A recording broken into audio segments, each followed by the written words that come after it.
So you've been watching a nice buck hit your food plots this summer. Your trail cam shows he's even been there during daylight. Then he disappears for a couple of weeks, and you're hoping he didn't fall victim to EHD like what happened to so many other nice bucks this year. Finally, the rains came in September with some cooler weather, and he shows up again. The October 1st opener can't come fast enough. The 10-day forecast shows a cold front rolling in on opening day, October 1st. Temps are dropping 15 to 20 degrees, with the pressure rising about 20 points. If you're not familiar with cold fronts being a great time for deer movement, you want to keep an eye on the 10-day forecast on the Weather Underground website. Always be looking for the red temperature line to take a big dip right after rainy, windy weather. When you see that, you'll also notice the black barometric pressure line will take a big jump. When those two lines almost touch, that's when you want to be out there. This is expected to happen Wednesday morning. There will be a lot of guys getting up early and heading out to their favorite tree stand or blind on the edge of a food plot with hopes of getting a shot at a mature buck. But if you're hunting in a high-pressured state like Michigan, is that really the best strategy?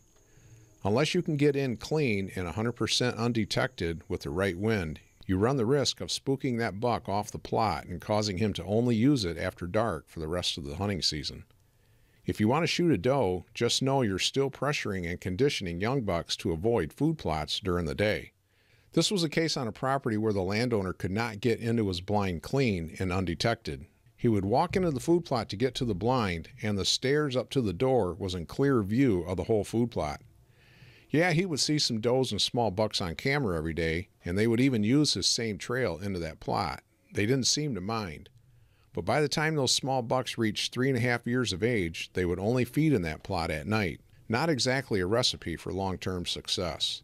So we moved that blind to the far end of the plot so he could just walk up a hill and get into the back of the blind totally undetected day or night.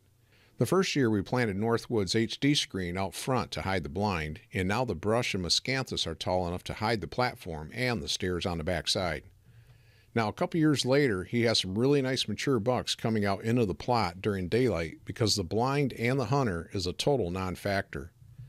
Even after giving this buck a sense of security for the last couple years, notice how cautious he moves from the hinge cut bedding areas we created a few years ago.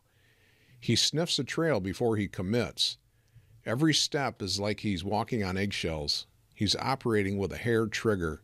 One whiff of the scent from a hunter's boot and he's turning around and heading back into the cover. He surveys the plot before waltzing right out there to grab a mouthful. He doesn't walk up the center of the trail like most deer either. Instead, he slowly walks along the edge. Every move is done with extreme caution. You can tell he grew up in a high hunting pressured area.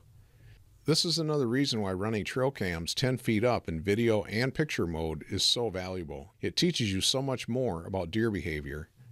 So even though the hunting season officially starts on Tuesday in many states, and even though there's a cold front on the way for Wednesday morning, doesn't mean it's a good idea to spoil a food plot by walking by it or intruding into it while deer are feeding there before sunrise. A much better option would just be to wait until the afternoon hunt on Wednesday. So if this has got you thinking that maybe your food plot entry and exits are spooking deer into nocturnal behavior even at an early age, then you can start planning out a strategy to fix that issue after this hunting season. In the meantime, enjoy this hunting season and be thankful for every opportunity you have to be out in God's creation.